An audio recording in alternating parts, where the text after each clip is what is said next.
কবিতাটির নাম ভালোবাসাকে। কলমে স্বপন কুমার বৈদ্য, কণ্ঠে আমি তাপসী ঘোষ।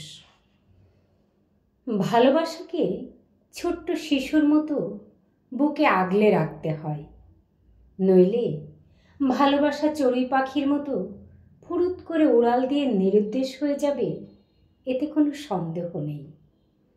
ভালোবাসাকে যত্ন করতে হয় ঠিক ঘরের আসবাবপত্র, শোপিস, মূল্যবান গয়নাগাটি, দামি কাপড় চোপড় আর ঘরের পোষা পাখি, অ্যালসেসিয়ান কুকুর ও পার্সিয়ান বেড়ালের মতো।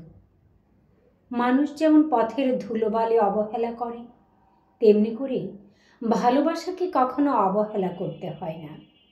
তাহলে ভালোবাসা অভিমানী হয়ে ওঠে, এমনকি দুঃখে ক্ষোভে ফুঁসে ওঠে, চিরকালের জন্য বিদায় নিতে পারে। ভালোবাসাকে সবসময় কাছে কাছে রাখতে হয়, চোখে চোখে রাখতে হয়। ভালোবাসাকে মোটেও দূরে সরে যেতে দিতে নেই। ভালোবাসাকে কখনো ভুলে থাকতে নেই।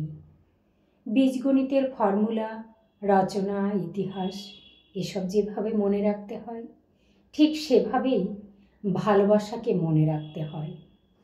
ভালোবাসাকে সন্দেহ বা অবিশ্বাস করতে নেই। ভালোবাসাকে সময় দিতে হয়, কখনো নিঃসঙ্গ বা একাকী রাখতে নেই।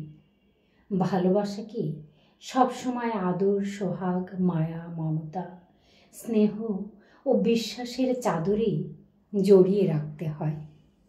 ধন্যবাদ সকল।